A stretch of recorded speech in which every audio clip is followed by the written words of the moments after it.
আসসালামু আলাইকুম, সবাইকে স্বাগতম। প্রিয় শিক্ষার্থী বন্ধুরা, আজকে আমি এই যে হেক্সাডেসিমাল সংখ্যা 54 16 ভিত্তিক হেক্সাডেসিমাল সংখ্যা, এই হেক্সাডেসিমাল সংখ্যাটির অক্টাল মান কীভাবে নির্ণয় করা যায় সহজভাবে আলোচনা করার চেষ্টা করব। হেক্সাডেসিমাল থেকে সরাসরি অক্টালে রূপান্তর করা যায় না, সেজন্য মাধ্যম হিসেবে আমরা বাইনারি নিতে পারি। যেমন প্রথমে এই সংখ্যাটিকে 4 বিট করে বাইনারি মান বসিয়ে বাইনারি পাবো, তবে সেই বাইনারি হতে 3 বিট করে ভাগ করে অক্টালে রূপান্তর করতে পারবো। যেমন আমি একটু দেখিয়ে দিচ্ছি, লক্ষ্য করি পরের পেজে।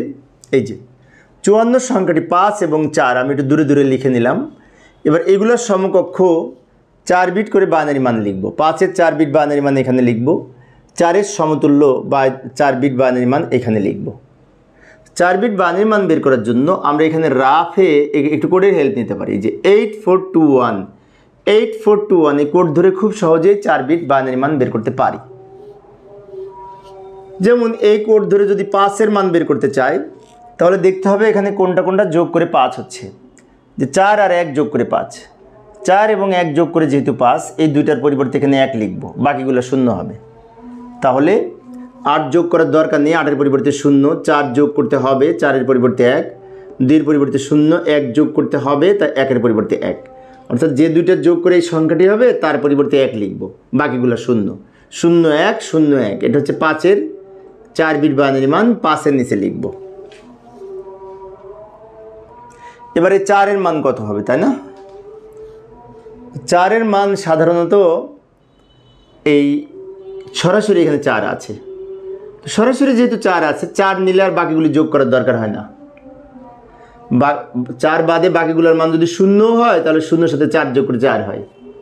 সেজন্য 4 যেখানে আছে সেখানে 1, বাকিগুলো 0। 4 যেখানে ছিল সেখানে 1, বাকিগুলো 0। এইটা হচ্ছে 4-এর 4 বিট বাইনারি মান, 4-এর নিচে লিখব। এবার এই বাইনারি হতে আমরা এখন অক্টাল মান নির্ণয় করব, কারণ আমাদের প্রশ্ন ছিল হেক্সাডেসিমাল হতে অক্টালে রূপান্তর করতে হবে। তো হেক্সাডেসিমাল হতে অক্টালে রূপান্তর করার জন্য প্রথমে বাইনারি করেছি 4 বিট করে মান বসিয়ে, এখন ওই বাইনারি হতে অক্টাল করব 3 বিট করে ভাগ করে, কারণ অক্টাল হচ্ছে 3 বিটের কোড। সেজন্য তিনটা বিটে ভাগ করব। এটা যেহেতু পূর্ণ সংখ্যা, ডান থেকে বাম দিকে ভাগ করতে করতে আসব। প্রথমে 100 এইটা আগে লিখলাম, তারপর 010 এইটা লিখব, তারপর 01 লিখব, বাম দিকে আর একটা 0 দিয়ে 3 বিট তৈরি করে নিব। এই তিনটা বিটে ভাগ করেছি। এখন এইগুলোর সমকক্ষ এখানে অক্টাল মান লেখার জন্য এখানে যেমন একটি কোডের হেল্প নিয়েছিলাম, অনুরূপ আমরা আর একটা কোডের হেল্প নিতে পারি। যেমন 4 বিটের ক্ষেত্রে 1 1-এর দ্বিগুণ 2, 2-এর দ্বিগুণ 4, 4-এর দ্বিগুণ 8, 8 পর্যন্ত হবে। বাট 3 বিটের ক্ষেত্রে এই পর্যন্ত হবে 1 1-এর দ্বিগুণ 2, 2-এর দ্বিগুণ 4, এইটুকু। অর্থাৎ আমি এটা এখানে লিখে দেখাইলাম। এই যে এই 421 এই কোড ধরে করব। এখন এই কোড ধরে যদি এইটার মান বের করতে চাই, তাহলে এটার সাথে মিলিয়ে যদি দেখি, সবার শেষে 1 আছে, 1 যেখানে আছে সেখানে এখানে 1 আছে, তো এই 1 এখানে লিখব। আবার এখানে মাঝখানে 1 আছে, তার মানে কি 2 যেখানে আছে সেখানে 1 আছে, তো এই 2 এখানে লিখব। আবার এখানে প্রথমে 1 আছে, অর্থাৎ 4 যেখানে আছে সেখানে 1 আছে, 4-এর স্থলে, তো 4 এখানে লিখব। আমি আর একবার বলছি, শেষে 1 থাকলে এই শেষেরটা বসবে, মাঝে 1 থাকলে মাঝেরটা বসবে, প্রথমে 1 থাকলে 4 বসবে, আর একাধিক 1 যদি থাকে তাহলে যেখানে যেখানে থাকবে সেগুলো যোগ হবে। পরের ক্লাসে আমি একাধিক 1 থাকলে দেখাবো। আমি অবশ্য ছোট্ট করে অল্প করে আলোচনা করি শিক্ষার্থীদের অনুরোধে।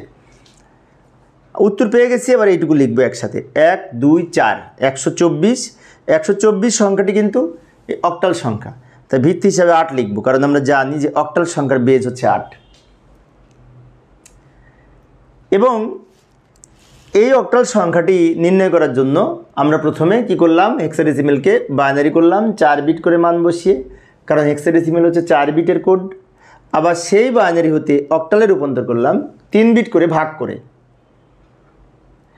প্রয়োজনে আমরা একটা কাজ করতে পারি, এই রাফে আমি যেটি দেখিয়েছি কোডের হেল্প নিতে পারি। উত্তরের অংশটুকু বাম দিকের এটা কিন্তু রাফ, অতিরিক্ত অংশ।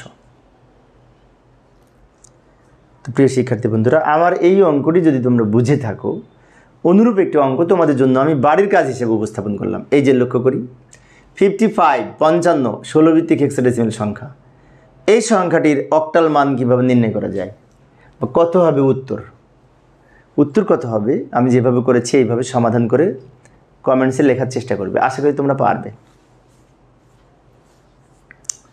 পরিশেষে সবাই ভালো থাকবে এবং সুস্থ থাকবে এই কামনায় খোদা হাফেজ।